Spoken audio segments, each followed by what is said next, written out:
You're listening to Best Florida Sports Podcast.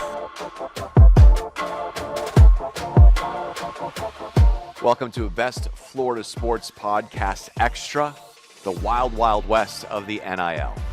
I'm CBS 12 news anchor and former sports director, Matt Lincoln. You know, college football and college athletics have become an entirely different animal than we all grew up watching. In 2021, when Congress allowed student athletes to make money off their own name, image, and likeness, it opened a can of worms like nothing college athletics has ever seen. And Florida, the state that we all live in, has been ground zero for some examples of how NIL has gone wrong. Right now, the head football coach at UF, Billy Napier, is being sued for overpromising an NIL payout to a recruit. The FSU basketball coach, Leonard Hamilton, is also being sued for not paying multiple players what he promised. They all left the program, and this week, Hamilton announced he will too.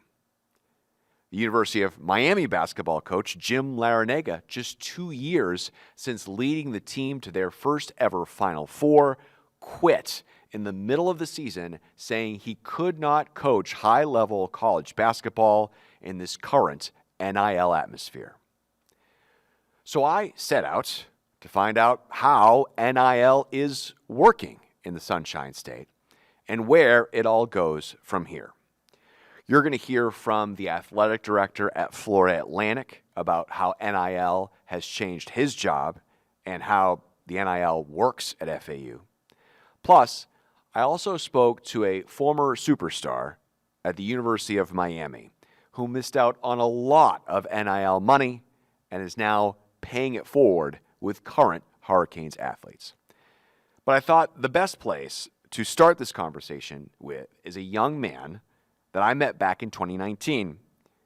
Back then, the battle of name, image, and likeness had just begun, really, in the Sunshine State.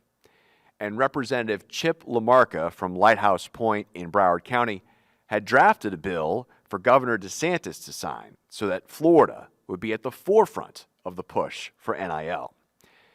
His chief of staff at the time, Corey Staniscia, helped draft that legislation. And since back then, he has become an important voice for NIL in Florida. Right now, he leads Fowler Avenue, which is the collective at the University of South Florida. He explained to me how a collective works and how his specifically works with the Bulls athletic program, and what he feels is really the only way to fix the issues with the rules of NIL right now. So let's start here. What is a collective?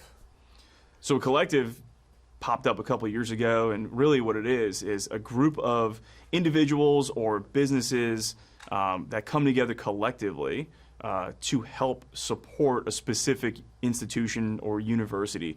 That's typically the goal. So really what it came down to originally back in 2022, when we started seeing these things pop up across the country. One of the first ones was down, in the state of Florida, at the University of Florida. And what you saw was that individual athletes may not have had a very high level of marketability, but together as an institution or as a group of athletes or a group of businesses, it became more valuable as a whole entity. So there's actually a lot of value even for corporate partners to support the actual entity of the collective.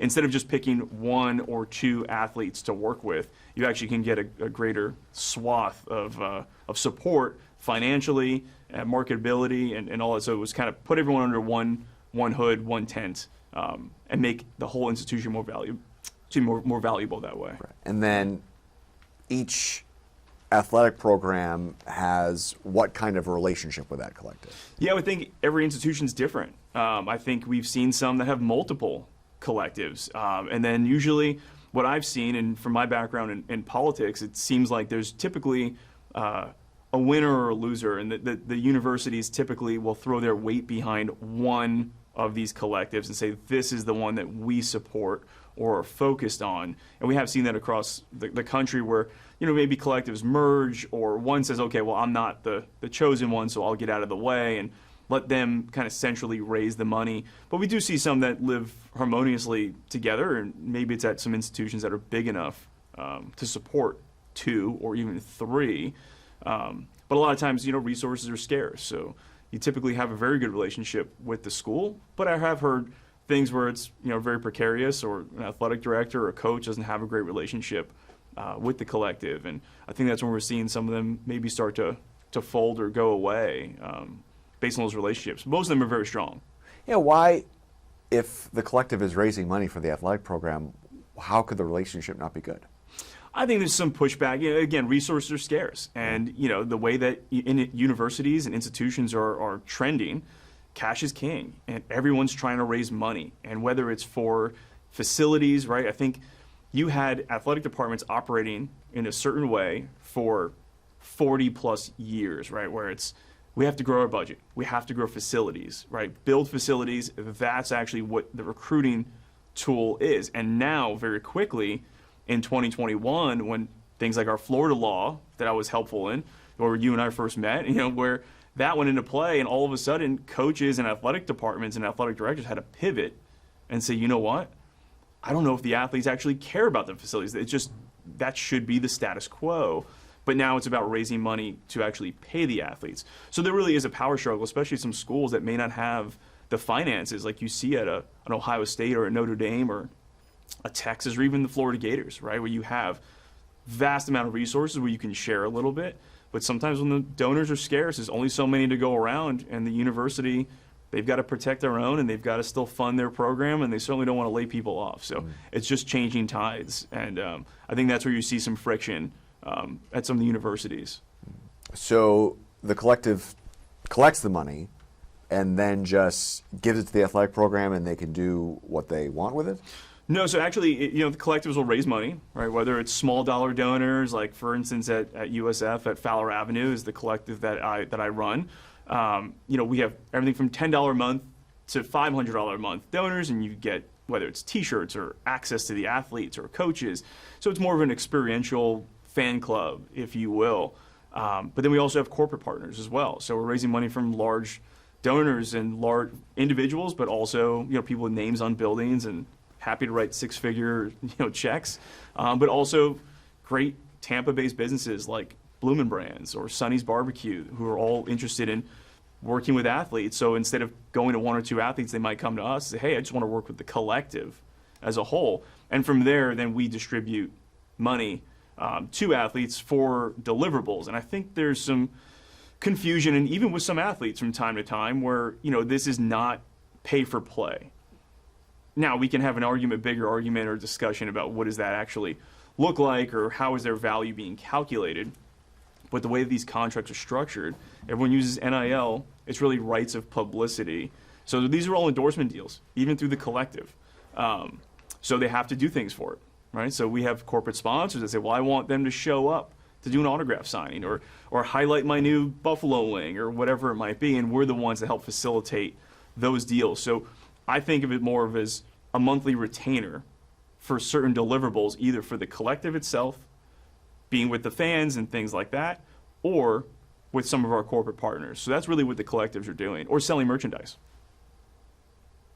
So, but what about the money that's going to the athletes? You're deciding how that's being divvied out? Yeah, I think every school's probably different, right? And there's different calculations that go into it.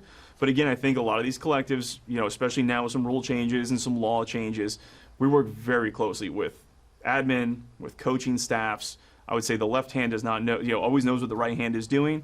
And we work very closely with everyone inside that building if those collectives have great relationships, which is really what's needed. And I think at this point in time, if you didn't have that relationship, you've probably been replaced, or they've instituted some other way of getting this done. But really, again, my background in politics, I do look at these as it's like a pack. It's like having your political campaign, and that's where the university lies. And you raise your money to promote yourself and do all these things. But then you also have this third party, political pack that is still affiliated. You work together, but they're out there doing what they need to do and pushing a completely different message. And that's the way I look at these collectives across the country. So let's say big stud running back recruit coming out of high school in Tampa. Football coaching staff really wants him. He's being recruited all over the country, but he's got USF on his list. And they're like, it's going to take $3 million, $4 million, whatever it's going to take to sign this guy. Coaches call you and say, I need $4 million for this guy. Do you have that for us? Yeah, a lot of times that's kind of how it goes, and that's what I've heard across the country as well. We're not at that level, so those conversations don't typically happen at USF, but I have heard from some of my contacts across the country that's absolutely what's going on. And, I think at the end of the day, this would be best suited, coming in-house, right? This really is something that we should be able to do. The schools should be able to operate like a professional organization. And one of the things I've been saying for a very long time is that everything about collegiate athletics, especially college football and college basketball, women's and men's, everything about that portion in those sports are professionalized, except for the athletes. I don't know if you even need an employment agreement, but it seemed like we were getting to the point where you were able to do some of this revenue sharing based on some court cases and actually directly pay the athletes from the institution itself and kind of eliminate the collectives. The collectives are filling a void right now, and really that void is a void in leadership from the NCAA. NCAA has taken a hard line, no on everything when it comes to amateurism for the last 40 years, and it caught up to them, and they didn't know what to do, and they weren't prepared. The second the NCAA can kind of rein it in and maybe call a spade and say, look, this really is pay for play, and we really should, at least with football or some of these large revenue-making sports and teams, you should be able as an institution to enter a contract with that athlete directly. And I think that's where we're going. We're just not there yet. But I do believe that in the next couple of years, we'll probably look back and say, wow, that was a really wild 4 or 5 years in college athletics. But I do think it'll probably, hopefully, come in for a landing. I don't think we need Congress to do it. You got to be careful what you wish for. And the president of the NCAA, he's a former governor of Massachusetts. I hope he realizes that, but we'll see what happens. And specifically speaking about the Jaden Rashada issue and the FSU basketball issue, certainly it's bad practice to make promises you can't back up on, but is that kind of thing happening a lot? I wouldn't say it's happening a lot, because when you think about it, you have right now, I've got over 150 athletes are on contract with us, and we've never had an issue. So I think you hear about always the bad, the 1%, the 1%er kind of thing where, this is the one extreme issue or thing that popped up. But ultimately, I think a lot of this could go away if you had a structure almost like a professional organization, right? You have a head coach, a general manager, maybe not necessarily in this case an owner, but in that same case like an athletic director, and they would have their head football coach or basketball coach, and you have a general manager who's looking at everything from recruiting and bringing in who's the best talent coming out of high school. Is there someone essentially out of the portal, which is almost like a free agency? Once you're able to put some guardrails and some rules in place, I think a lot of that stuff kind of stops, because right now, like the FSU case was unique, and so was the University of Florida case, where you had coaches or administrators having to do this work in the shade. And as long as we could bring it out into the sunlight and have an honest conversation of this is actually what the salary cap is, it'll be helpful not only for the coach's administration, but really for the athlete. Because look at the NFL with the NFLPA, and you have a players association, and that's really the next level of this too, is really probably some sort of non-employer collective bargaining agreement, and bringing the athletes to the table. Because without their input, you really can't have an agreement. They're going to keep getting sued. So once you have an agreement between the athlete and the institutions or the NCAA, is when you'll be able to start reining things in like agents and regulating agents, but also be able to come up with a salary cap and say, hey, here's the actual cap. So in the NFL, you and your agent as an athlete, well, for example, the Patriots had Tom Brady on there, so he's getting paid X amount of dollars, and it's this much of an impact on the cap. So if I'm a quarterback, I have to look for another home, right? Unless I want to take a reduced salary, reduced contract, and be a backup. I think we need something very similar in college athletics. So Everyone knows there's an equal playing field, but here's also the freedoms that you have as an athlete to come and go. And so that's really where they got sideways with Florida State and Florida, was being forced to have these conversations in the dark, in the shade, no written agreements, no anything like that. So in order to protect the athlete and now the coach and the administrators, we probably do need some sort of a CBA to be able to bring this all to light and have these honest conversations about what's actually happening here, because it is pay for play. Does it seem like the NCAA is open to have those conversations? Because it more seems like they're open to trying to get legislation pushed to help them out. Yeah, you nailed it. That's exactly right. Every bit of rhetoric coming out of them, or even some of people on both sides of the aisle, this is not a Republican or Democrat thing, right? This is something that they've been very clear about. They don't want to see employment. They don't want to see collective bargaining. They don't want to see a lot of these things, but they're going to have to come to the table. Otherwise, again, people are going to start legislating that out from the bottom up, and you might see some other states start getting a hold of this, like a California, maybe even a Florida. Say, you know what? Enough's enough. We're done here, and we're going to let the school start negotiating directly with the athletes. And I think that's probably the future of where we're going. And it's probably needed. It's much needed to have some sort of a collective bargaining agreement. The way to save it, in my opinion, the way to save it, because again, we're building the plane as we're flying it. I don't care what anyone says. There's no such thing as an expert in this, because it's all so new. Things are changing all the time. But the way to save the NCAA, to save themselves, is to do the unthinkable and to actually come to the table, negotiate with the athletes. You don't have to consider them employees, but that's the way to solve all of these problems. Go away if the athletes have a voice, because then you can't sue. You have a collective bargaining agreement. So all the litigation will stop, hopefully. Otherwise, they're going to continue getting sued into oblivion, and that's what's going to happen. Well, and is money the reason why they're not doing it? Because right now they're getting so much of it and having to share so little of it with the athletes? I think that's always been the baseline. But you are starting to see some schools, because really, the NCAA is like a big association. It is obviously it's in the name, it's an association. So it's like a homeowners association. What we have here is a very bad HOA. And the way that these HOAs, if you live in an HOA that was the NCAA, you would have sold your house or voted out the board, right? That really is what it comes down to. But who makes up the NCAA are non-athletic directors, the university presidents. So a lot of times I've heard stories that there's a vote that happens, a president will go in there and vote, and then all of a sudden the athletic director is like, what did you do? Why did you vote that way on? Maybe it's something very minute or small. So I think there needs to be probably a new way of thinking about this new way of life. And we're getting there, it's happening, but then you go, one step forward, two steps back. And whether that's a court case, a state law, someone doing something silly, so you see about it in the news, and it kind of rolls everybody back. But it's certainly an interesting time of where we are. And fans are upset. I get it. Fans are upset. But really, at the end of the day, the question becomes, when you hear people say this has ruined college sports, I always ask the question, for whom? Did we ruin it for the university president?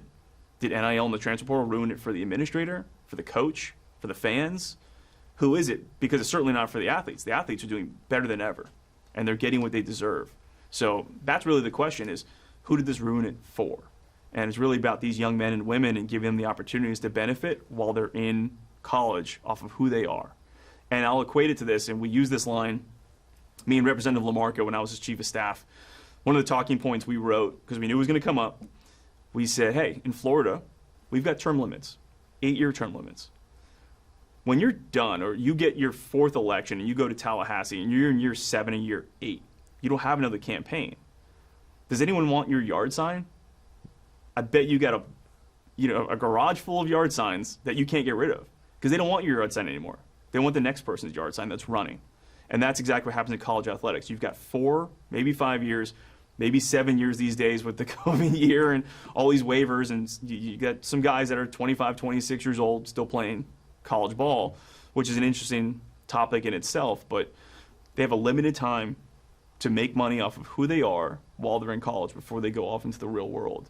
And it's a great experience for them, great entrepreneurship training, and they're really getting a lot of real life experiences, whether good, bad, or the hard way. But it's a very positive thing all around. I would think it must be a very confusing time for boosters.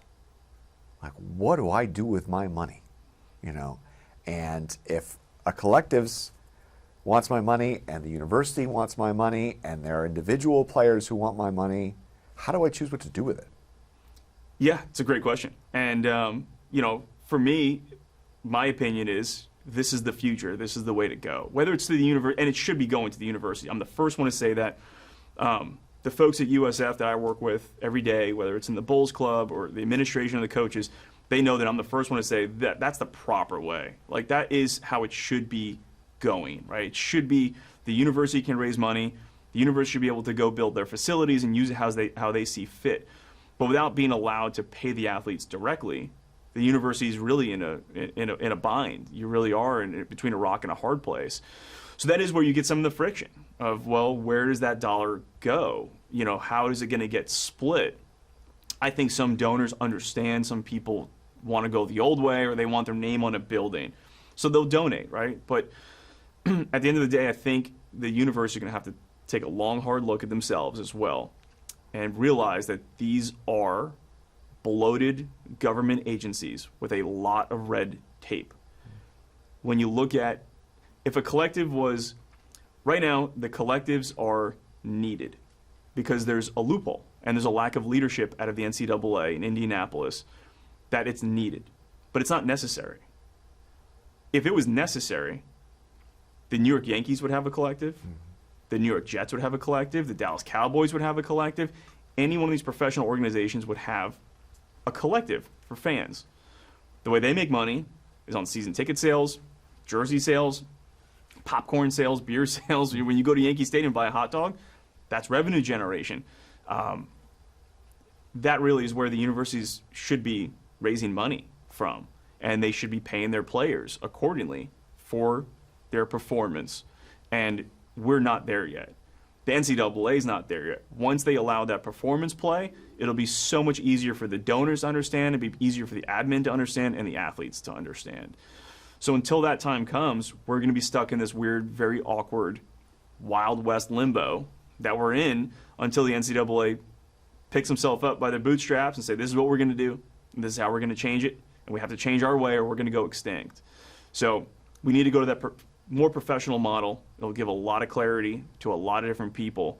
I know the fans have heartburn over that, but we need a CBA, a collective bargaining agreement. We need to bring the athletes to the table to rein in the agents and everything else that comes along with that, and so the donors know exactly where to give their money. And it should be to the institution. It should be to the school or whatever it might be to use as they see fit. And hopefully that's in the near future, and that's coming up. You heard Corey mention it there, but just for a little background, soon collectives could be a thing of the past.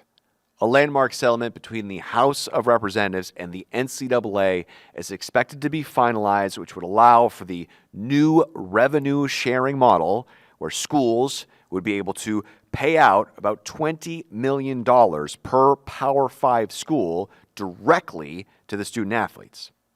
But that settlement is not really the end or even near the end of this controversy.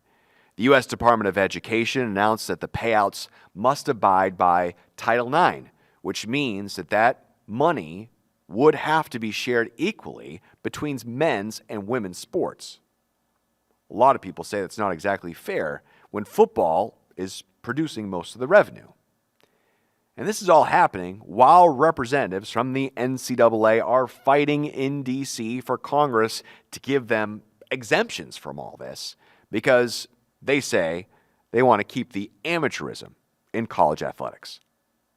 The rules keep changing here. And you can imagine it's a difficult time to be an athletic director in the world of NIL. Brian White is the AD at FAU. He's basically a college athletics lifer. His dad was a longtime AD at Duke. He has one brother who is currently the AD at Tennessee, and he has another brother who coaches men's hoops at the University of Georgia. He was clear with me that NIL at FAU doesn't really work the same as it does at Florida, Florida State, and the other Power 5 schools. FAU is not signing any transfer or recruit to some big NIL deals, but they're still helping athletes make money. And White also knows something has to change to make sure all schools here are on the same playing field. So I thought a good place to start would be for you to explain a little bit about how NIL in Paradise works. I'd say the reality here is we don't have clarity and consensus of what our model should be. So I understand there's a lot of criticism on the current state of college athletics, and I don't disagree with a lot of it. Many of us inside and are just as frustrated as those on the outside with the lack of, as I mentioned, clarity and consensus on what our model should be. I do think we're in a period of rapid change. I do think we'll get there soon.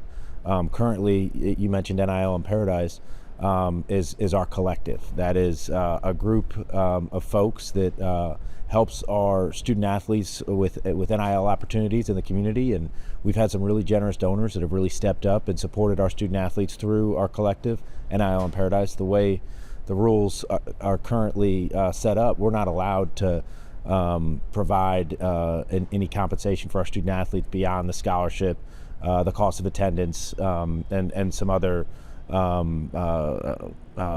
methods that we're able to produce through scholarship, financial aid, et cetera, through the university. But we're not allowed to provide name, image, and likeness or marketing dollars to our student athletes directly from the athletic department. So our collective does just that. They work with the community, with our donors, with local businesses, and they find ways where our student athletes can have some personal financial success. And in reality, that our success is going to be dictated upon our ability to help our student athletes have success, because that's part of college athletics in the current model, and that piece is not going away. That'll also be part of the future of college athletics. But you are allowed to put NIL in Paradise on the website, kind of what saw on the official FAU website? Yes, we're able to promote our collective, and we do in every which way we can. We have events where I'm able to volunteer my time, our coaches are able to volunteer their time, because we want our collective to be successful, and we've had a lot of success. We think nobody knows exactly where everybody is in terms of name, image, and likeness at every other school, because there's not a consistent benchmarking database, but we think we're top 2 or 3 in our conference, and that enables our coaches to have the tools they need to be successful, and we've been able to achieve good competitive success with that. But in the new era, I think that demand is only going to grow. And are there other collectives that raise money for FAU athletes other than NIL in Paradise? Yeah, I believe so. There's a couple other collectives. Our primary focus has been on NIL in Paradise. That's been definitely the largest producer for our student athletes. But we support. We have student athletes that do deals locally with businesses directly, and we're very supportive of that. We have individual charities and donors that work with our compliance office to help find ways for our student athletes to work, and to provide value to the community, and in return benefit from name, image, and likeness investments. So how much impact, interaction do you have with the official collective as the athletic director? I would say on a regular basis, I'm in communication with our NIL collective donors, as well as our staff, as well as on a daily basis communicating with our collective to make sure that our student athletes that are benefiting from NIL dollars are doing the work that they need to do, so I'd say regular communication. And doing the work that you need to do is interesting, right? Because this is important for people who see this and say this is pay for play. That's not exactly true, right?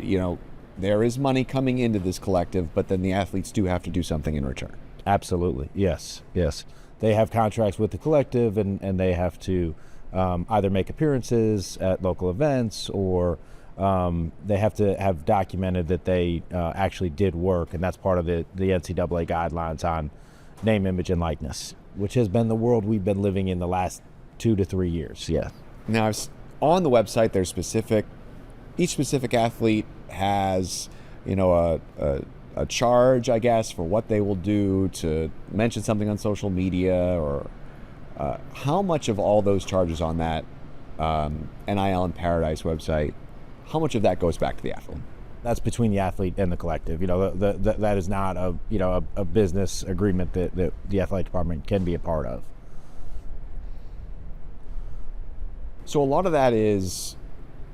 My understanding is the vast majority. Yes. Okay. Yes. So a lot of that, when I see, that is when the athletes come here and now they're FAU athletes and they want to make money off their name, image, and likeness. People or businesses can go online and they can do that through the NIL Paradise. But what we hear about is that there are agreements being made, and that when there's recruiting or transferring happening, that athletes are guaranteed a sum of money. Where does that money come from? And I guess you're talking nationally at other schools around the country. Does it happen at FAU? Not that I'm aware of. No, I mean, I think, we all see, reports we see in the news about, NIL being used for recruiting. Obviously, that's something that has been, a hot topic nationally. For us, our focus is on, creating the very best experience we can for our athletes that are here. Obviously, the better we do in NIL, or the better our student athletes are able to do in NIL, the better our recruiting is going to be, because it's it's seen as FAU as a place that has donors and community and local businesses that have really stepped up to support the mission and to work with student athletes in a way that helps their business, hopefully, and also helps our athletes. So if this is a place where athletes think they can be successful in NIL, that's kind of been our focus in this current environment the past couple years.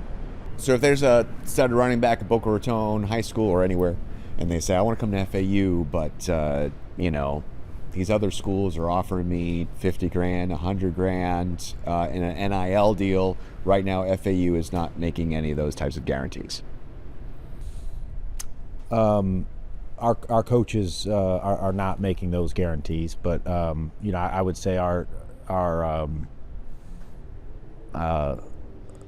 goal is to help our student athletes have a lot of success here, and I think that they can learn from our collective and learn from many around that student athletes here have had success in the NIL space, and I think that that's. And ideally, we want student athletes to want to come here for more than just, what the dollar may provide. It used to be like if you wanted to attract athletes, a big thing was you'd have to pour money into facilities and pour money into bells and whistles on campus. Is that still the case, or is this money that used to maybe being donated to the athletics department or the university now going towards these collectives, and that's as or more important than what facilities and bells and whistles used to be? I think that's a great observation, and it's accurate. I think the reality at a school like Florida Atlantic is we want to do both because we're still growing. We still need facility enhancements, facility improvements, but we also realize probably the number one predictor of future success is going to be how successful we are in terms of student athlete compensation, and recruitment and retention in a new world. That's going to be a critical component of our future success. So I think it's a combination of both things. I also think there's a reality in that, with facilities, there's a tie to how much can you generate off that facility. And there's also donors that are very interested in supporting brick and mortar. And there's other donors that are interested in supporting competitive success, and there's probably a motivation for both. So our goal is to really have our cake and eat it too. You said that the goal is to sort of help FAU athletes prove they can have success in NIL, and that will bring more people in. Are there things that the university or the collective does help these athletes with their social media or with their efforts to make money to help them generate more? Absolutely, yeah, and it's a charge of myself as well as our staff that's ingrained in the community. Is we're constantly in those conversations, and the conversations used to be how can you benefit scholarships or facilities alone, and now it's also, do you have an interest in working with our student athletes, and how can we help motivate those in the community and inspire those in the community that may want to work with our student athletes, and how can our student athletes help local businesses. So it's our staff is definitely it's a charge for them and for myself, and it's also a charge for the collective on what we can do to help open avenues for our student athletes to have success in NIL. And also we work with a software company called Open Doors, and their charge is to make sure our student athletes, their social media is done in the best way possible to maximize their value. And a lot of opportunities come up via social media, but our goal is that our student athletes they're all their own brand at this point, so that they're making sure that they're maximizing the value of their brand, and at least get the best tutorials and the best advice they can from the professionals that do that. How much has your job changed in the last 2 or 3 years because of this? Whew. I would say it's gotten a lot more difficult. Every job in the country, in my role, has an added thing that nobody had in the past. On top of the rest of the job doesn't change, but you have an added opportunity.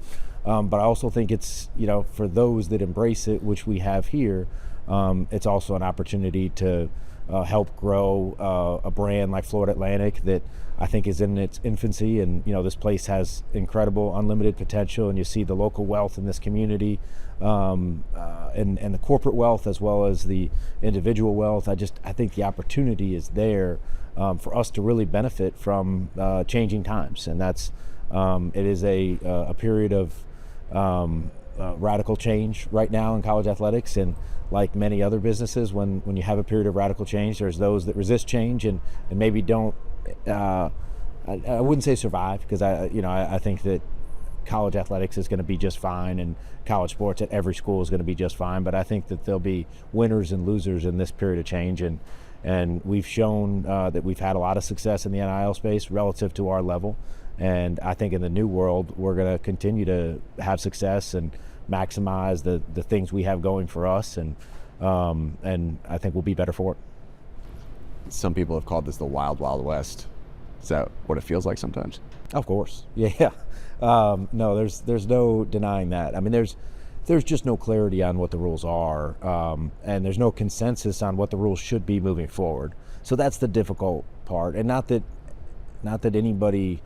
I mean, everybody's trying, I think, to find consensus, but there's just so many different perspectives on what the rules should be moving forward, that I think we need to figure that out. And that's I'm not saying anything that's earth-shattering or that anybody would disagree with, but I know we'd all feel better if we all had complete clarity and consensus. These are the rules. Whether you're playing Monopoly or backgammon, it's nice to know what are the rules. Okay, now within these rules, we're going to do everything we possibly can to be successful, because we all are trying. At Florida Atlantic, we're trying to win games for Florida Atlantic, and nationally, yes, I want to make sure we have a clear model, and I love college athletics. I think that college athletics does a lot of great things for a lot of people, and I think that there's great value there. And so for the health of college athletics, I think we need clear and consensus rules for everybody. And then, individually at the schools we're at, we're going to try to do everything we can to be successful within those rules. Do you feel like you have clarity in which what you're even allowed to talk about with me right now on a microphone? That's a great question. No, yeah, I mean, it's a great question. I think we're in a period where the rules aren't clear on any level. We work very closely with our general counsel's office at the university. We also work closely with our conference and their council as well. And our conference has done a great job of making sure everybody's communicating. Just earlier today, we actually had an email to everyone in our conference that has some guidelines on moving forward, what might a contract template and revenue share look like, for an example, and just some ideas. So we're all working through every step of the way together on, how can we be successful in the current world, and then as we evolve into a new world, excel. What is that new world you think going to look like? I think at this point we have to assume the House settlement is going to be the new world. That being said, I don't know that anyone knows that with certainty, and I think that there's even if that happens, there's still a lot of questions still out there. Title IX implications. There are more questions than answers right now, but we have to be prepared kind of in either situation. So everybody in my role is looking at many different ways. If this happens, then this is how we'd proceed, and how everybody's campus and university has a different comfort level with each different possibility on a pathway forward. The last so person, clear as mud. Yeah. The last person I spoke to, and we've gone through this whole interview, by the way, so far, and not mentioned the NCAA. Last person I spoke to compared the NCAA to basically like an HOA for school presidents, and that the NCAA is always going to act with what school presidents want most. Do you trust that the NCAA can act with the desire and with the best hopes and thoughts of players, fans, coaches, and athletic directors in mind? I think the NCAA is an easy target right now because we're all frustrated, myself included, and everyone in my role, with what I would say is I go back to lack of clarity on the rules and lack of consensus on what the rules should be among all people involved. And so I think that their heart is in the right place. I do think presidents, as it relates to the NCAA, are going to be ultimately guiding our direction, and that's just a reality of the structure. But I also think that that many of the presidents may be coming around to coming together, hopefully, and at some point, and coming to a consensus on what the model should be. And so I'm an optimist. I have to have hope moving forward that, and like I said, I love college sports, and I think that there's great value in college sports. And so I absolutely think that the current group of presidents, working with the NCAA, that we can continue to evolve and change and find a path forward that can be good for all involved. Of course, there are a lot of athletes here where this is all too late for. Hurricanes fans, you're always going to remember the name Ahmmon Richards. The Wellington native broke Michael Irvin's freshman receiving records back in 2016. Yet 2 years later, he suffered a neck injury for the Canes, and doctors told him it wasn't safe for him to play football anymore. So just like that, his career was over. Well, now he owns a college hunks hauling junk franchise in Opelika, just a few miles from where he caught touchdowns at Hard Rock Stadium. He's now paying it forward by signing current Hurricanes players to NIL deals. I met Ahmmon back when he was at Wellington High almost a decade ago. And this week, I sat down with him inside of his office of the business that he now owns. Ahmmon, thanks for taking the time. It's good to talk to you again. Yeah. How's life? Life's been good, man. As they say, life's been lifing. But can't complain, man. I'm in a good spot. Just continue to try to develop, as a person off the field, obviously, and into this business world, man, and kind of find my way through it. Got the company here, and just day by day, just learning and growing. How do you feel like you've developed and grown? I just feel like I've been more I guess, understanding of like real life. I think when you're an athlete, you hear that term all the time about at some point, you have to get into the real world or, things of that nature. And I think I'm starting to understand what that means as far as just like daily responsibilities. Have people telling you, where to be at what time. So you just have to be more of an adult, and no one's gonna really, push you on the back to get you to wake up in the morning or whatnot. You got to do yourself, and really go out and take what you want. So just understanding that nothing's really handed to you at all, and you have to go out and get it. You have to grind for it and work for it hard every day. Growing up, did you feel like football was your future? Yeah, 100%. Yeah, that was. That's everything I've dreamt of, like literally. And there's even times now where sometimes like I like dream of like catching a pass, like I'm still playing, because like until like I feel rusty and feel like I can't move laterally or vertically, I'm gonna always feel like I can still play. That's just that competitor in me. But yeah, I think football has always been my life, and that's always what I've wanted to do. But unfortunately, I couldn't pursue it no longer, so had to adjust. But yeah, man, that's something that's always gonna be there, for sure. I know it's hard, but can we go back to for sure. that decision and everything that went up to that? I mean, after you sustained the injury, sort of what happened after that? Yeah, so after that, man, I remember just honestly, I couldn't really feel, because it almost didn't feel real. I remember just being just in my apartment and just like in the room, and I was just playing Fortnite, but like I didn't really feel anything. Like I think because I was just so like in disbelief that it didn't really like hit me. But after like doing that for like months, just being in the room until I think the end of the season is when I like went to the first. We played in the bowl game in New York, and that I went with the team and everything. But before that, I was just in the house for months, just not doing anything, because just I would say depressed. I guess looking back, that's what it was. I was just more so depressed, didn't know what to do, didn't really have an identity. So I just was, all right, let me not do anything. And then just as time went on, it's kind of time heals everything. I just kind of slowly but surely just started going around the guys, went to practice, just started going outside more and just kind of being normal. And then just as time went on, you just kind of like, okay, we got to figure out something else to do. Obviously I stayed, graduated, got my degree.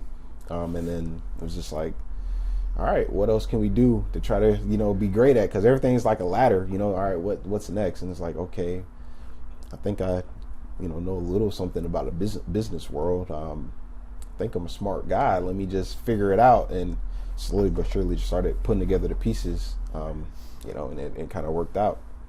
Was there ever a time where you had to make a choice, or did doctors tell you can't play football ever? Yeah, no, the doctors gave me the ultimatum. They weren't really two good ones. Is that, you can continue playing and you're going to most likely have permanent issues, even after your playing days. Or, you can also, break your neck based on how my neck is, the disc and all that type of stuff. If you get hit the right way, you could die on the field. And I know a lot of people say, I'll die in the field, but when you're actually faced with that reality, I think it does change your perspective of just like life and, what you want out of life. And I think, I love the game of football, but, to kind of have permanent issues going forward and how I want to live my life, I didn't think I would be happy. Even if you make $100 million, but you can't even walk out the bed, what is that worth?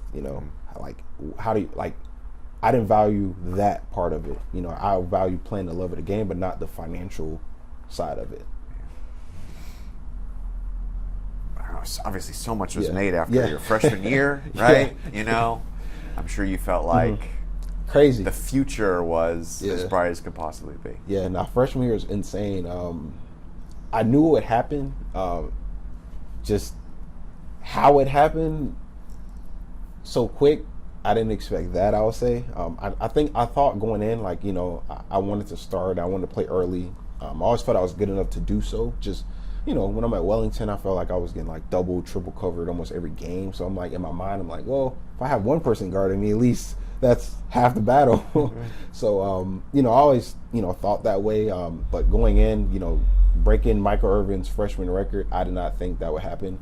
I didn't even know it was a thing. I just figured I can come in, maybe like 400, 500 yards, touchdown here. They just kind of helped contribute, to some wins was good. But then as I got rolling and I really started, getting involved in the offense, I think it just kind of took off. Then I had, three back-to-back, 100-yard games, stuff of that nature. Started winning. We had like a little win streak towards the end of that season going into the bowl game.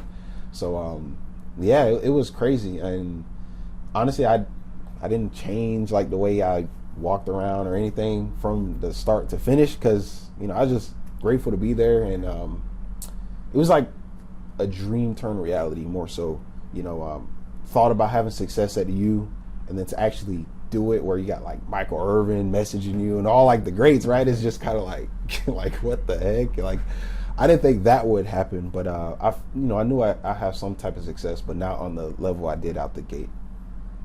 Did you at any point during that period think to yourself, I should be making money for this? Or did you think, it'll come later? Yeah, I actually had companies reaching out, one company in particular, they offered me, I'll never forget, it was $100,000, but they said, once you become, draft eligible or once I declare whatever, because that's when it'd be legal, they'll have it for me, so if NIL was around at that time, only the Lord knows what type of money would have came my way as far as opportunities and, who knows how much bigger I could have been, being on commercials or, being able to post on social media about, engagements or brands, who knows? But if it was around, it would have been lovely. Would have been lovely.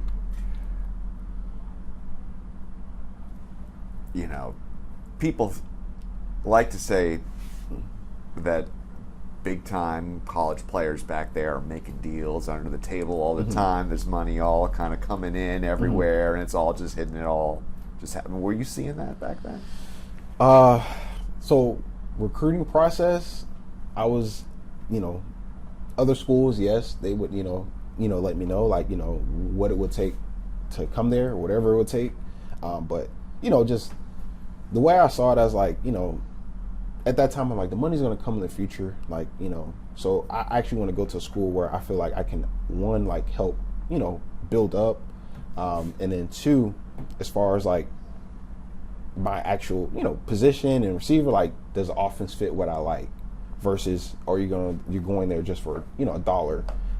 So I thought UM and Coach Rick, and at the time, everything he was telling me as far as like, the offense, the culture he's trying to build, I really believed in it, and it kind of, we almost got it there, honestly, but that's why I chose UM. But yeah, there was plenty of schools, trying to, get me to come there for,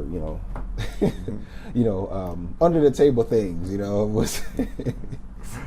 So how much is your life experience motivate you to try to help these kids now and sign them to NIL deals? Man, it's big because, at the time, just looking back, obviously how my career ended, I'm thinking, if I was able to even compensate even half of, what my value could have been, right? I could have used that funds to, invest into a business or invest into, a startup of, an idea I believe in, right? Something to help propel these guys, because a lot of these guys making, NIL money now, that's like this lump sum of money they're getting is, for a lot of them, the last lump sum of cash they'll ever get. And I don't think, everyone wants to go to the NFL, but, data kind of shows it. A lot of these guys aren't going to make it there, right? So I think now's the opportunity for them to take some cash and be able to jumpstart their careers. Even if they put in a savings account and pursue whatever, they have that cash, as like support, to help fund their life, whichever way they want to go. So, I think getting NIL deals for kids is definitely important. One, I think financially helping them out. And then two, I think a lot of these kids align with, what we want to do as well, even at College Hunks, building leaders. A lot of these kids are young men that are eventually going to, own a company or be a CEO or whatever, director or something. They're going to have some type of responsibility. So I think it's important for us to align with those type of kids that kind of fit, our core values. So yeah, we won't stop doing NIL deals with guys. It's only the start. We try to do, women's basketball, men's basketball. So it's not even, only the top guys, right? We just looking at people or, schools that fit, our core values. How many guys and girls have you been working with? So right now, me personally focus on mainly obviously, I'm a little biased, I gotta admit, a little biased, but a lot of guys we do deals for as well. And then I know our corporate brand deals with more so like the national, like women's teams and stuff like that. But we have some more stuff in the works. Okay. When it's gonna take place, don't know exactly, but we're not gonna stop. I think it's important. Because we actually did the first NIL deal by paper. We were the first. We did with Derek King and Bubba Bolden with College Chunks. That was the first one. Wanted to jump into the market with a splash, and at that time there was no market. It was brand new, and we just got together, figured it out, and got something done. And those guys really enjoyed it, and I think it was like at least a start to obviously now the numbers are crazy. But hey, you had to start somewhere, so we just jumped in, head first. Can you explain a little bit how it works? Do you work through the collective? So at the beginning, there was almost like no collective. There was like nothing. It was like, it's like no one knew really what this was going to be. But now, if you want to do deals, obviously you can go through the collective. Sometimes you want to have a good relationship with the collective in order to, speak with the, players or whatnot. But at that time we just went directly to the guys and got it done. But now now the agents are involved, and they're the ones reaching out usually on the behalf of the athletes, or we see a guy, we get in contact with the agent, and then we get it done. And obviously it's supposed to be a two-way street, right? You're helping them, you're paying them money, and they're giving you a service. Do you feel like you get business from what they post on social media and when they talk about College Chunks? Yeah, I believe so. A lot of guys, honestly, if you have a good relationship with them, I feel like, and if it's not just a financial thing, I feel like the kid, I think sometimes they go above and beyond to make sure people hear about it, whether it's simply them talking in the locker room. Like the amount of guys we've moved on the team just off word of mouth through the locker room is actually crazy. Like we just moved a guy yesterday. Can't say where, but we just moved him. Can't say where, but we just moved him. But it's all word of mouth. So we did one deal. We did the Magoa brothers, Restrepo, and just those three guys. The word of mouth starts to get around. Like, hey, hit up Ahmmon or hit up College Chunks, and then we just continue, just doing it that way. So I think the return on investment is definitely good. Even the basketball guy more recently, Jaleel Bethea, the 5-star freshman, he came in, and we got some good feedback, just from either people on campus that follow these guys, regular students, so I think it is worth the investment. Just you have to have some type of connection. I think if it's just a transactional thing, I think guys just take the money and continue on, do the bare minimum in a way. But I think if they respect what you do and they see the value in your company, I think they kind of feel and they want to be able to, help. Can you believe that we're at where we are, where you were playing not that long ago, and right now you're a business owner putting money in college athletes' pockets? No. If you'd have told me this like 5-6 years ago, I would probably show you that. I'd be like, hey, there's a door. Like, what are you talking about? That's crazy to even think that. But reality is real, and the reality is that we are here, and now I'm just trying to make the most of it for the next generation. Because I don't want to be that guy that's like angry and moping around because he couldn't get to the NFL, and these young guys are up and it's their turn. It's like, no, I want them to maximize, right? Seeing guys like Ryan Williams and Jeremiah Smith, doing great on the field, but also like earning, and getting what they deserved off the field. It's like, I like that. It really, it makes me feel good because I know like that's what's right, and I know that at our time that's what should have been right, but now it's corrected. So now, at some point when I have kids in the future, right, like they're going to benefit, from all this type of stuff. So I'm happy, and I'm just glad that these guys honestly, doing the best for their future. That's how I would put it. Right now they're doing what's best for their future, and that's monetizing as many ways as they can right now. Well, certainly it's great to see Ahmmon now doing what he's doing, paying it forward and not having sour grapes about how the system didn't work for him and is now working so well for so many college athletes right now. For so long, people around college football knew something like this was likely coming. Too many people were making too much money in college football specifically without players actually getting a piece of the pie. Yet without a real defined plan as to what that would look like, most believe the NCAA just entirely dropped the ball on this. And this messy situation that they find themselves in now is entirely of their own doing. So, even if it's not perfect, even if it is a mess, even if it is the wild, wild west, the ones that were cut out of it for so long, the athletes, are the ones now finally cashing in. I want to thank producer Max Shetman, photographers Branson Dillon and Ed Turrentine, and John Evanson for letting me hijack the Best Florida Sports podcast.